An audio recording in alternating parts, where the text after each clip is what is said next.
오늘 우리에게 주신 하나님의 말씀은 열왕기하 4장 18절부터 27절 말씀입니다.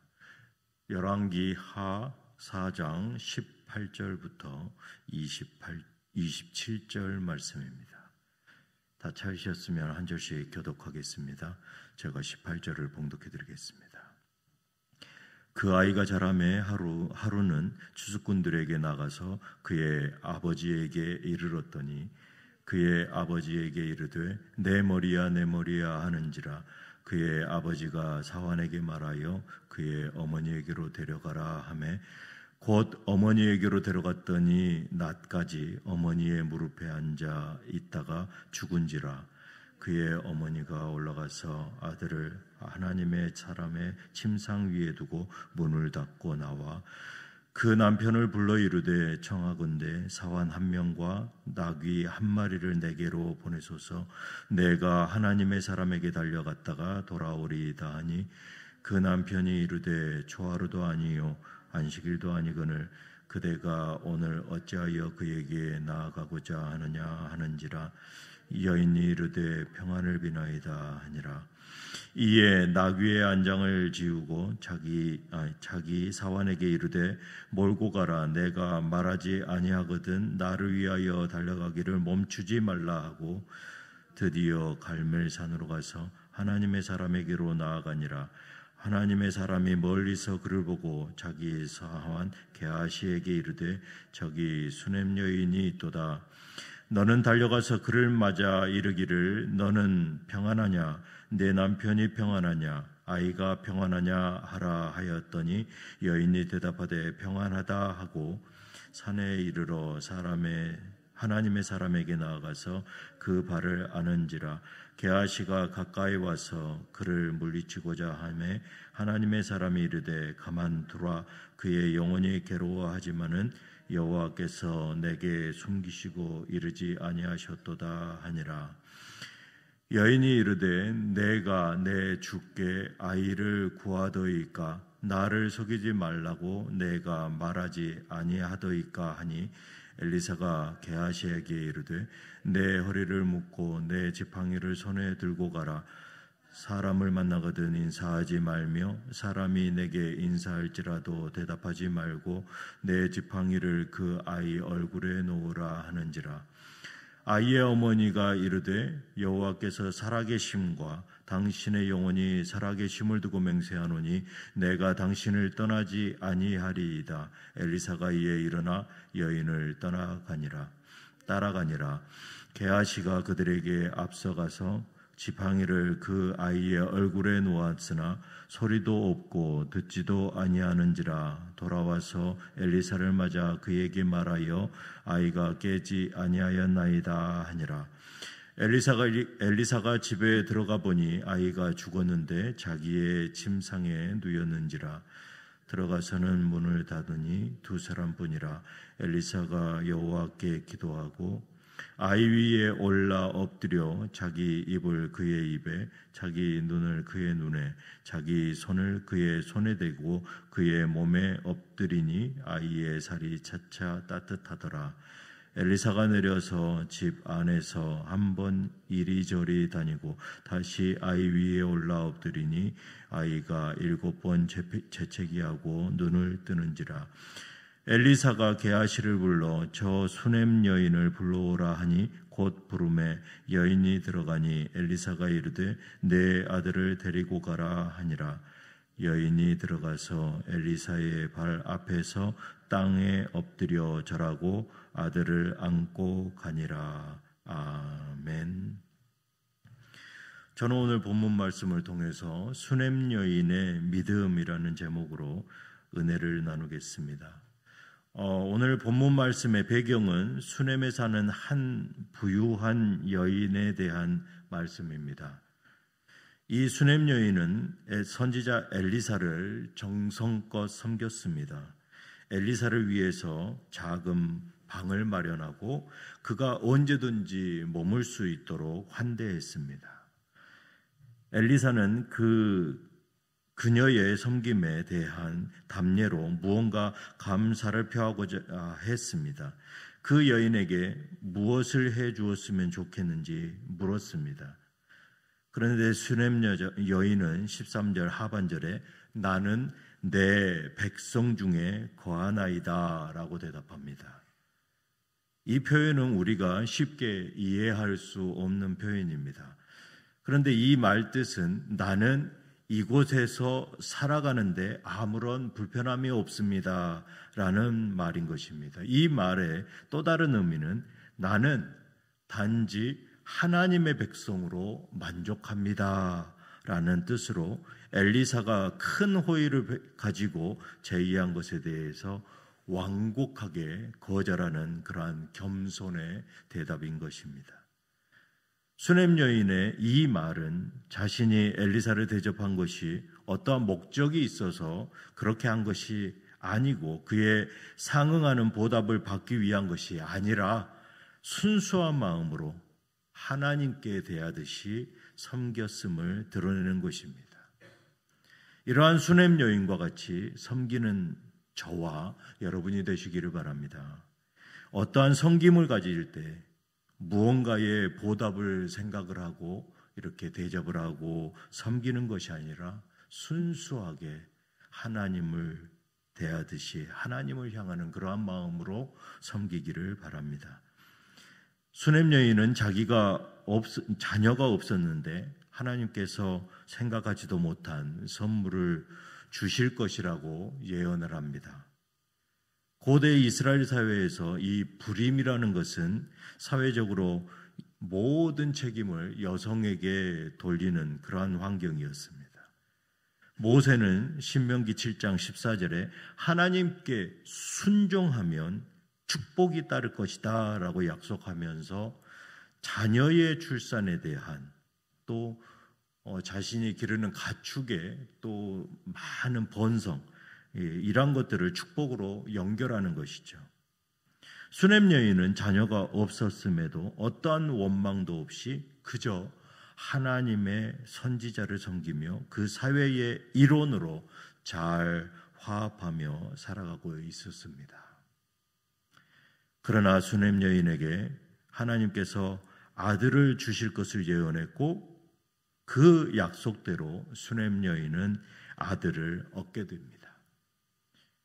하나님께서는 수넴 여인이 구하지 않은 그것까지도 살피시면서 주시는 그러한 하나님이신 것입니다. 이러한 하나님을 믿고 의지하시는 저와 여러분들 되시길 바랍니다.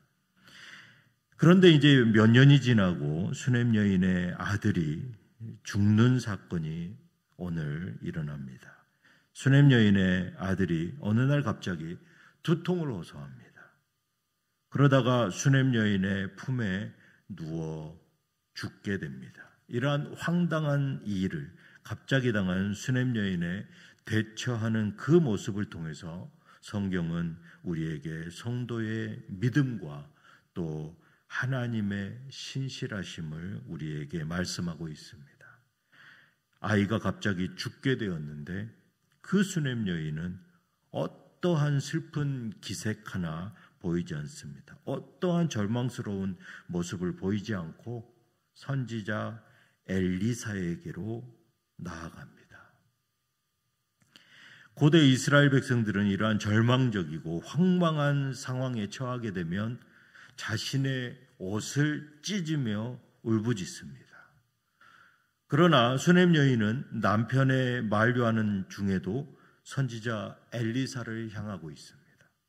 27절에 수넴 여인은 산에 있는 그 엘리사에게 가서 그 앞에 엎드려서 엘리사의 발을 끌어안고 또 30절에 엘리사에게 믿음의 고백을 합니다.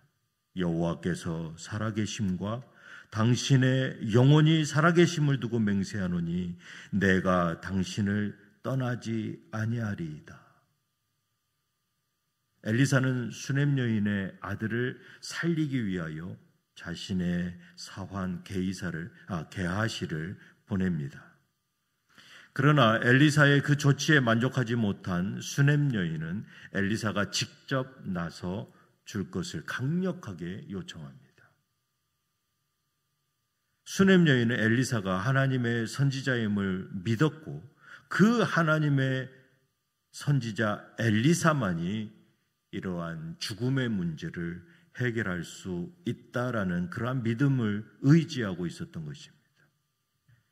하나님의 사람만 오면 이미 죽어서 싸늘한 그 시체가 되어버린 죽은 아이마저도 살릴 것이다 라는 그러한 확신, 이러한 확고한 믿음을 우리 수넴 여인에게서는 가지고 있었다라는 것입니다. 33절에 엘리사는 아이가 뉘어 있는 방에 들어가 하나님께 기도합니다. 엘리사는 아이의 몸에 자신의 몸을 얹고 몸을 따뜻하게 합니다. 하나님께서는 엘리사의 기도를 들으시고 아이를 다시 살리셨습니다. 엘리사가 하나님께 이렇게 기도하는, 또 죽은 아이 위에 엎드리는 행위, 이러한 행동을 취한 것은 어떠한 의식과 어떠한 행위에서 왔는지 우리는 알 수 없습니다. 하지만 선지자가 자신의 몸을 통해서 죽은 아이에게 하나님의 능력을 전달하여서 그 죽은 아이를 소생하게 되기를 간절히 바라는 그러한 헌신의 노력을 다하는 모습이라고 우리는 이해할 수 있을 것입니다. 반면에 하나님께서는 말씀 한마디로 죽은 자를 다시 살리셨음을 우리는 누가복음을 통해서 알 수 있습니다. 누가복음 7장 13절로 15절에 주께서 과부를 보시고 불쌍히 여기사 울지 말라 하시고 가까이 가서 그 관에 손을 대시니 맨 자들이 서는지라. 예수께서 이르시되 청년아 내가 내게 말하노니 일어나라 하시매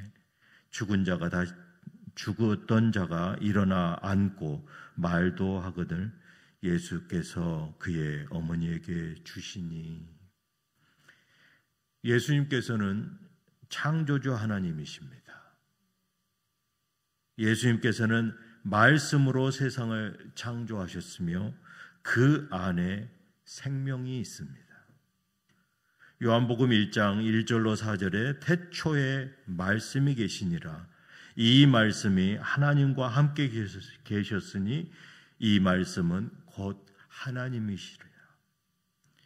그가 태초에 하나님과 함께 계셨고 만물이 그로 말미암아 지은 바 되었으니 지은 것이 하나도 그가 없이는 된 것이 없느니라.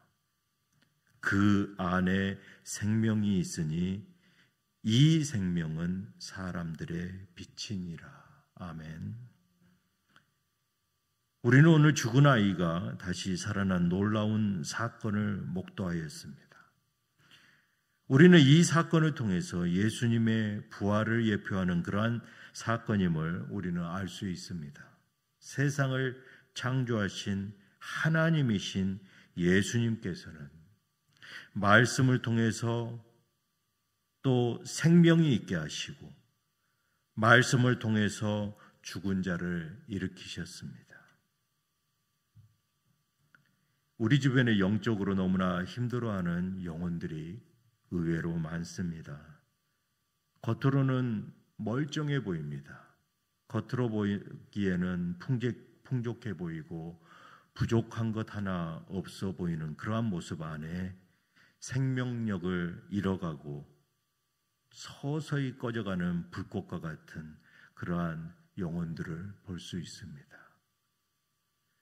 삶의 기쁨도 예배의 은혜도 모두 사라져버리고 그저 반복되어지는 삶을 살아가는 영혼들, 그들에게는 예수 그리스도의 그 부활의 복음이 필요한 것이죠.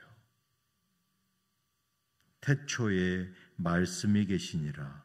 이 말씀이 하나님과 함께 계셨으니 이 말씀은 곧 하나님이시니라. 이 로고스의 하나님, 하나님께서는 우리를 말씀으로 창조하셨습니다. 우리는 그 하나님의 그 말씀을 통하여 생명을 가진 만큼 우리는 그 말씀 앞에 기꺼이 나아가야 할 것입니다. 무릎을 꿇고 하나님 앞에 나아가며 예수님께서 지으신 그 십자가를 달게 지고 우리가 그 생명을 다하는 그날까지 그 예수 그리스도가 주신 생명을 가지고 사람들 앞에 빛된 삶을 살아가지 않는다면 그 말씀에는 능력이 없는 것이죠. 우리가 그 말씀에 능력을 갖기 위해서는 그러한 삶을 살아야 한다라는 것입니다. 죽음을 이기고 부활하신 그 예수님만을 의지하고 빛을 잃고 어둠 속에 힘들어하는 그 온기를 잃어가는 젊은이들,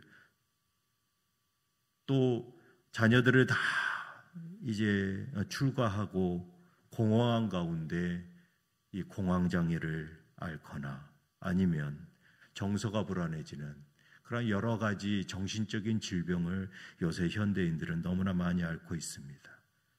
친하게 지내던 그저 나와 비슷한 환경에 이었던 사람이 어느 날 갑자기 이 기업의 회장의 부인이 되거나 그리하여서 매일 골프를 치고 다니는 그 모습을 보고 상대적인 자괴감에 빠져 우울증에 걸리는 사람도 제 주변에 있습니다.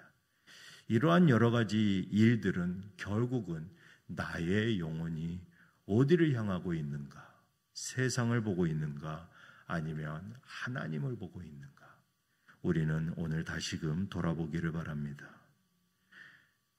우리 주변의 많은 분들에게 예수 그리스도의 그 사랑을 전해주시기 바랍니다. 그리고 그 영혼들을 축복해 주시기 바랍니다. 그리하였을 때 그 축복의 말씀 가운데 예수 그리스도의 그 살아계신 생명이 전달되어져서 그 엘리사가 죽은 아이의 몸을 얹고 기도하는 그러한 모습과 같이 그 어린 영혼들을 위하여 우리가 축복할 때에 예수 그리스도의 다시 부활하신 그 생명이 그 아이들의 영혼에 그대로 전해져서 다시금 소생하는 놀라운 역사가 일어나기를 주님의 이름으로 축복합니다. 기도하시겠습니다. 절망 가운데에서도 흔들리지 않고 빛이시며 생명이신 부활하신 예수님만을 붙잡고 나아갑니다.